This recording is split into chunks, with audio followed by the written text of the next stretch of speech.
Hello student, मेरा नाम है रविंद्र। जैसा कि हमको पता है सीबीएसई टर्म टू एग्जाम आने वाला है, तो हम आज शुरू कर रहे हैं रे ऑप्टिक्स। रे ऑप्टिक्स में सबसे पहले स्टार्ट कर रहे हैं refraction.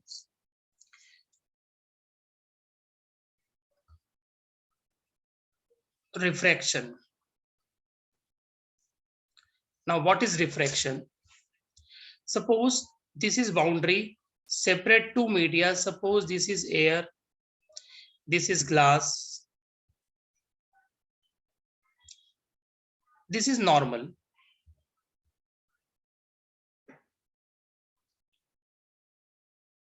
Suppose this is incident ray,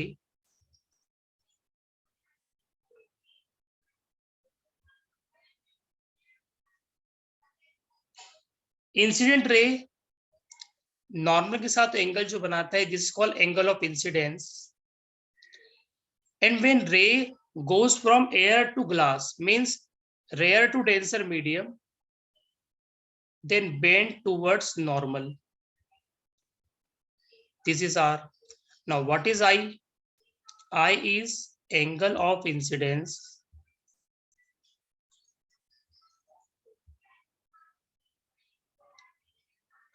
R is angle of refraction.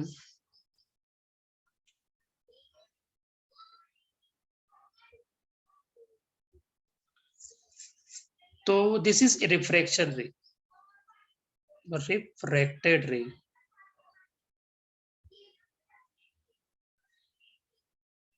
When light ray goes from, this is first case कि when light ray goes from rare to denser medium, जब light ray rarer medium से denser medium में जाएगा तो हमेशा towards normal bend हो जाएगा।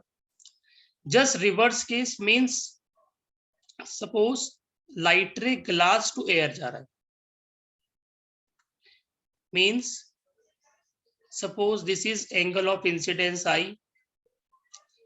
तो जब लाइट रे अपना ग्लास से एयर में जाएगा तो ग्लास है डेंसर मीडियम। डेंसर मीडियम कैसे पता पड़ेगा? जहां पे पार्टिकल्स क्या होते हैं, पास पास होते हैं। एयर में पार्टिकल्स दूर दूर है तो वो रेयर मीडियम होगी। तो लाइट रे जब ग्लास टू एयर आएगी मींस डेंसर टू रेयर आएगी तो अवे फ्रॉम नॉर्मल जाएगा। तो this is angle of reflection. तो ये इंट्रोडक्शन है जस्ट कि व्हेन लाइट रे डेंसर से रेयर जाता है, जैसे ये वाला जो हमारा केस है डेंसर टू रेयर, तो light ray away from normal हो जाएगा। और जब एयर टू ग्लास आएगा, that is rare to denser आएगा, तो टूवर्ड्स नॉर्मल बेंड हो जाएगा। इंट्रोडक्शन है जस्ट। अब इसे कुछ लॉज वगैरह है, अपन जरा थोड़ा समझ लेते हैं। फर्स्ट लॉ तो बहुत आसान था। फर्स्ट लॉ तो बहुत आसान होता है कि जो आपकी इंसिडेंट रे होती है एंड रिफ्रैक्टेड रे है, suppose this is I, this is R and this is normal. तो इंसिडेंट रे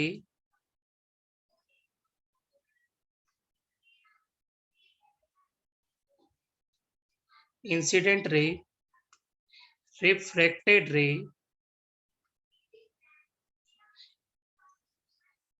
and normal all lie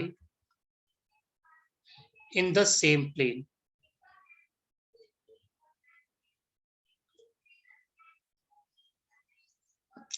This is first law. Second law is refraction law, that is Snell's law. Snell's law means mu equals to sin I by sin R. Now what is mu? Mu is called refractive index.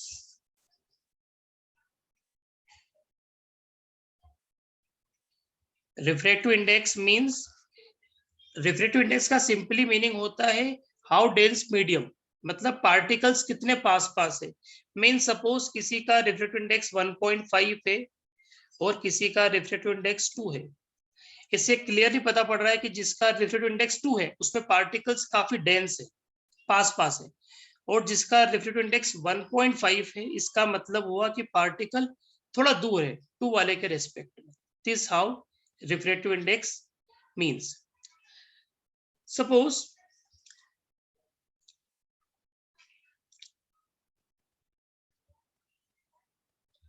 अब always air हो glass हो हमेशा compulsory नहीं होता. Suppose this medium is N1, this medium is N2, these are refractive indexes, and suppose this is incident ray makes angle I, and this is refracted ray makes angle R with normal.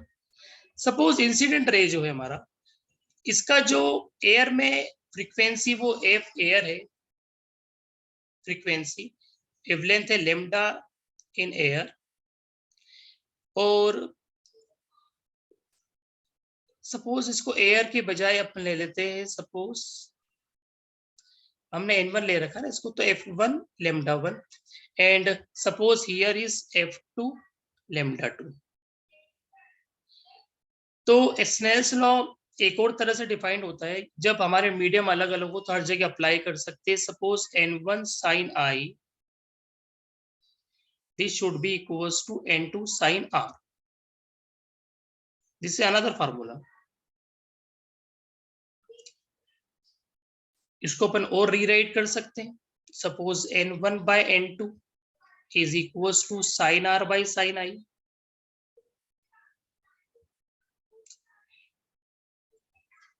जब speed, जो अपन थोड़ा speed पे comment करते हैं, जब light रे हमारा rare to denser आता है तो डेंसर मीडियम में जो स्पीड होती है पार्ट लाइट की वो कम हो जाती है. सपोज यहाँ पे लाइट का स्पीड v1 है, यहाँ पर लाइट का स्पीड v2 है, तो N1 N2 में से जो डेंसर मीडियम होगा उसमें लाइट का स्पीड क्या हो जाएगा, कम हो जाएगा. तो रिफ्रैक्टिव इंडेक्स और स्पीड ऑफ लाइट जो होता है दे आर इनवर्सली प्रोपोर्शनल. तो N1 by N2 को we can write V2 by V1. Similarly wavelength के साथ भी होता है lambda 2 by lambda 1, because when light ray goes from one medium to another medium, frequency remains same. Suppose F2 and F1 both are equal, but velocity change due to change in wavelength. तो यहाँ पे V1 V2 क्या है हमारा, V1 V2 है speed of light.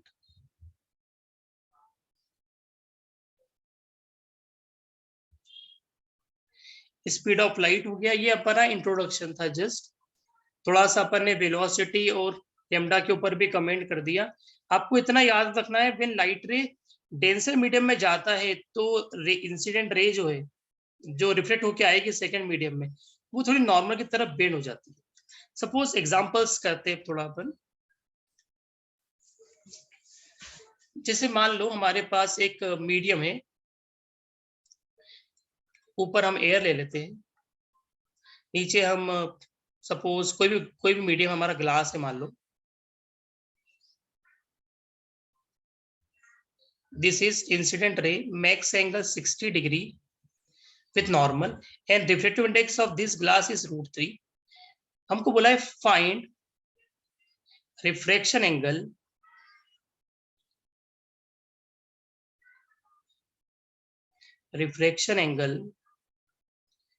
and deviation angle.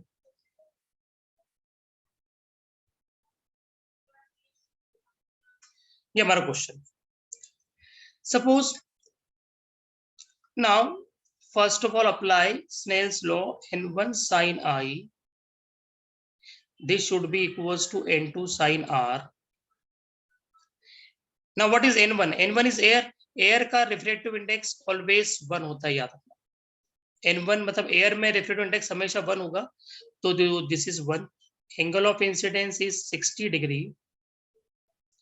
N2 is √3 and we have to find R. This is √3 by 2.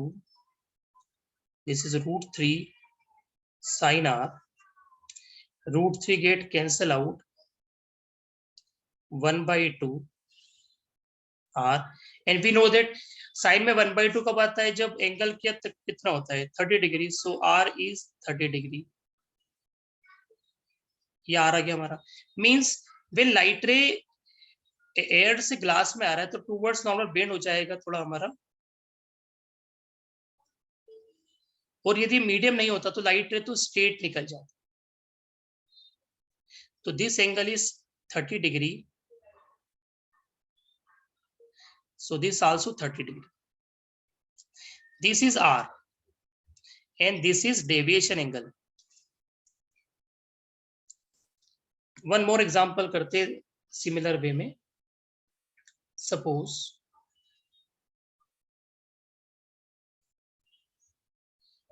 this angle is 45, this is √2, this is air, this is glass. Again हमको दो ही चीज find out करना है, refraction angle and deviation angle. Deviation angle को del से denote करते हैं. नाउ अगेन अप्लाई करते हैं Snell's law, n1 sin I equals to n2 sin R. Now what is n1? n1 is 1. Angle of incidence is 45 degree. n2 is √2 sin R. This is 1 by √2.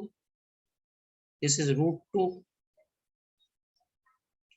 sin R. So this is 1 by 2 sin R. So R is 30 degree. Means when light ray जब glass में जा रहा है और ये if glass में होता तो स्ट्रेट जाता, तो so this angle is 30 degree. So this angle is 15 degree because this whole angle is 45. So this is, so R is 30 degree and deviation angle is 15 degree. इस तरह से क्वेश्चंस करना है. अब सपोज वन मोर एग्जांपल लेते हैं. जो refractive index होता है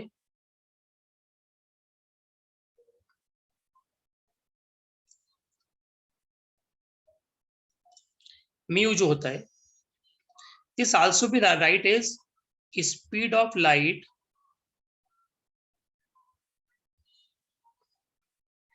in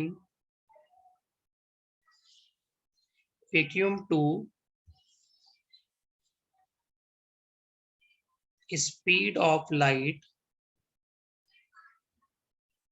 in air. Suppose this is mu, this is c by b. c जो होता है ये फिक्स होता है एयर के केस में 3 × 10⁸ मीटर पर सेकेंड. तो इस तरह से यदि हमारे पास म्यू पता हो तो हम speed of light in medium निकाल सकते हैं. जैसे सपोज हमारे पास एक मीडियम है जिसका रिफ्रैक्टिव इंडेक्स दिया अपन को 1.5. ये अपना ग्लास मान लो आप इसको, इधर एयर है. हमको इस मीडियम में लाइट की स्पीड पता करना है. तो हमको ए म्यू जी गिवन है, तो म्यू हमने क्या पढ़ रखा है, सी बाई बी. इसको इस तरह से भी राइट आउट करते हैं, ए mu G means suppose light रे किसी एंगल ऑफ इंसिडेंस आई से एयर से इंटर कर रहा है ग्लास के अंदर, तो ए म्यू जी का मीनिंग होता है refractive index of glass with respect to air. मतलब एयर के रेस्पेक्ट में इसका रिफ्रैक्टिव इंडेक्स क्या है. तो ये 1.5 गिवन हमको क्वेश्चन. सी हमको पता है 3 × 10⁸ metre per second by V. तो v equals to 3 × 10⁸ by 1.5. 3 divide by 1.5 × 10⁸. Decimal को रिमूव करेंगे ऊपर 30 आ जाएगा, तो 15 से 2 टाइम कट जाएगा, तो 2 × 10⁸ metre per second. This is speed of light in glass और मीडियम. अनदर एग्जांपल लेते हैं.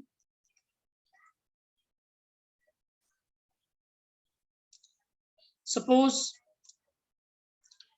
हियर एयर है और सपोज ये कोई वाटर है. वाटर का रिफ्रैक्टिव इंडेक्स फिक्स होता है 4/3.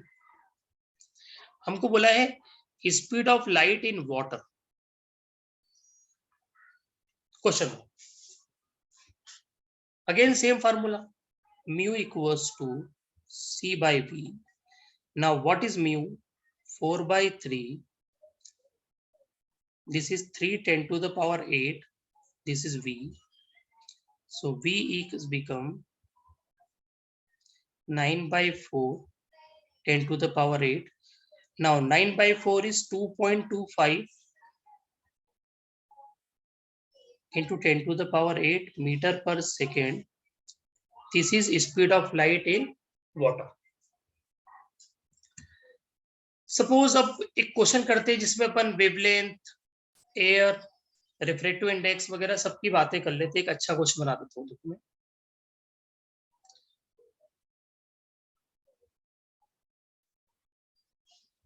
सपोज ये कोई मीडियम है जिसका रिफ्रैक्टिव इंडेक्स √3 है।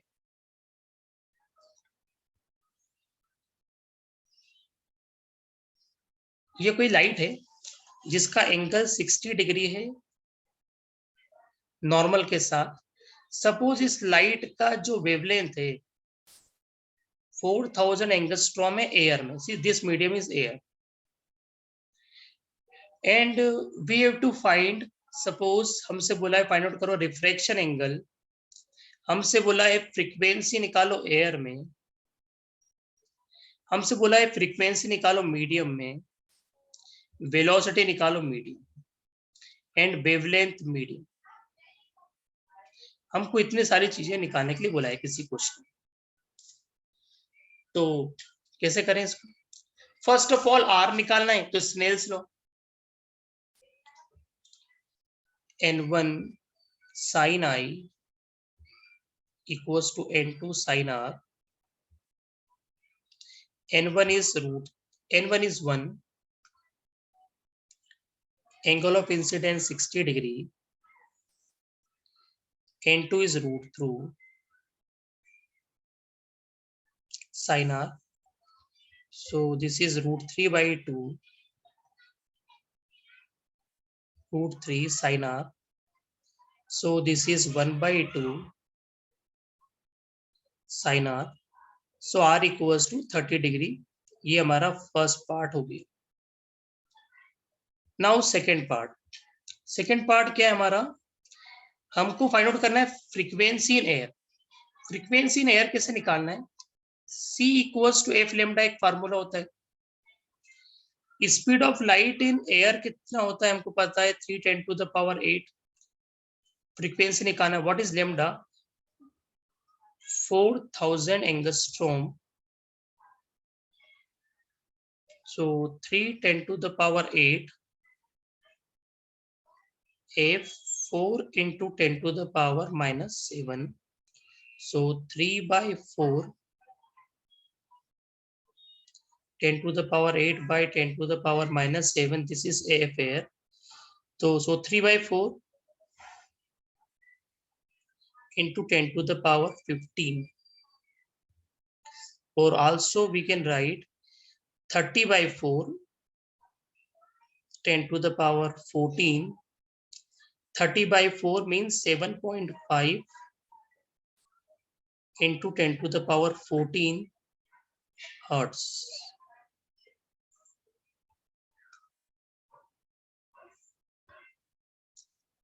अब हमको फाइंड आउट करना है फ्रीक्वेंसी इन मीडियम। सपोज उस पॉइंट पे बाद में आते हैं। वेलोसिटी इन मीडियम निकालना, तो mu equals to C by V। Mu is √3, C is 3 10 to the power 8. This is V. So V will become 3 by √3 into 10 to the power 8 means √3 10 to the power 8. This is in meter per second. अब आपको निकालना lambda. तो lambda के लिए हम क्या करते हैं? म्यू जो होता है हमारा, mu is inversely proportional to lambda होता है। ये आइडेंटिटी होता है इसका। इसको अपन ऐसे अप्लाई कर लेते हैं, mu air by mu medium equals to lambda medium by lambda air. Refractive index को म्यू और स्मॉल एन दोनों से डिनोट करके आपको मिल जाएगा। ठीक है, एयर में ये 1 है, मीडियम का रिफ्रैक्टिव इंडेक्स गिवन है हमको √3। लेमडा इन मीडियम पता नहीं, निकालना है हमको। एयर में दे रखा है 4000 एंगस्ट्रॉम। सो हमारे पास आंसर क्या आ गया? हमारे पास जो आंसर आ गया वो ये आ गया, lambda M will become 4000 by √3 in angstrom. अब now find out V frequency medium निकालना है, इसको भी फाइंड आउट कर लेते हैं। इसके लिए अप्लाई करते हैं जैसे c equals to F lambda होता है, वैसे यहाँ पे मीडियम है तो velocity equals to frequency in medium lambda in medium velocity in medium. So velocity in medium हम कैलकुलेट कर चुके हैं, ये रहा √3 10⁸ 8। Frequency in medium find out करना है, लेमडा इन मीडियम हमने निकाल लिया ऊपर 4000 by √3 एंगस्ट्रॉम। क्रॉस मल्टीप्लाई करते √3 तो 3 × 10⁸ 8 बाई 4000 एंगस्ट्रॉम है, तो उसको हमने कन्वर्ट करके 10⁻⁻10 लिख दिया, तो 3/4 × 10⁻15 हो जाएगा, जिसको हम सॉल्व करके वापस से यही लिख सकते हैं 7.5 10⁻14 हर्ट्ज। तो अब ये इन दोनों आंसर को टैली करो आप, this and this. Way light रे एक मीडियम से दूसरे मीडियम में आएगा तो उसका वेलोसिटी चेंज होता है, वेवलेंथ चेंज होता है, पर फ्रीक्वेंसी जो होता है वो सेम होता है। तो फ्रीक्वेंसी आपने एक बार यदि एयर में फाइंड आउट कर ली तो वो मीडियम में भी सेम रहेगा। अब एक और क्वेश्चन कराता हूं मैं आपको। जैसे सपोज हमने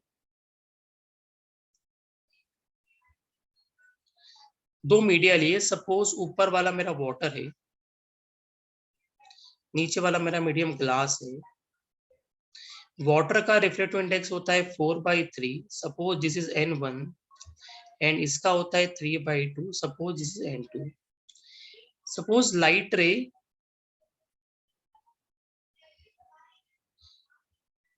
30 डिग्री से इंसिडेंट हुआ वाटर सरफेस पे, तो हमको फाइंड आउट करना है कि ग्लास में उसका रिफ्लेक्शन क्या रहेगा। We know that glass is more denser than water, तो लाइट रे जो होगा टुवर्ड्स नॉर्मल बेंड होने वाला है, ये बात तो क्लियर है। मतलब जो हमारे पास आर आने वाला है ना, वो 30 से लेस आने वाला है। Now apply Snell's law, N1 sin I equals to N2 sin R. Now what is N1 is 4/3. Now what is I? 30 degree. N2 3/2 sin R. This is 4/3 1/2 into 2/3. This is sin R. This 2 and 2 are cancelled out. This is 4/9. So now what is R? Sin inverse 4/9. And this will become less than 30 degree. Means यदि आपका medium air नहीं भी हो तब भी apply कर सकते हैं फार्मूला नॉर्मल, ठीक है। अब आपको एक कंसेप्चुअल क्वेश्चन कराता हूं मैं।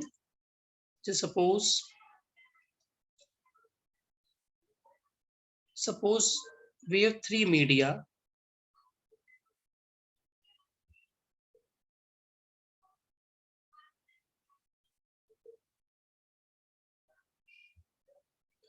सपोज 3 मीडिया है, सभी का एंगल ऑफ इंसिडेंस सेम है,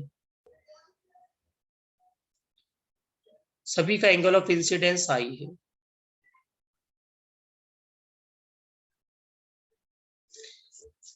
सपोज फर्स्ट मीडियम में जो लाइट रे हमारे रिफ्रैक्ट हो रही है, सपोज तीनों में लाइट रे अलग अलग एंगल्स पे रिफ्लेक्ट हो रही है। सपोज यहाँ पे जो एंगल दिया है, this angle is 15 degree, this angle is 30 degree, and this angle is 20 degree. Suppose this medium is 1, this medium is 2, and this is 3।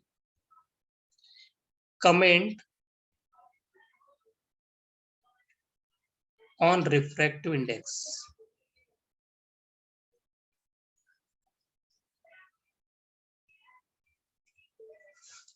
Refractive index पे कमेंट करना है, मींस इंक्रीजिंग और डिक्रीजिंग ऑर्डर में हमको right out करना है। सो कैसे करें इसको? We know that mu is sine I by sine are.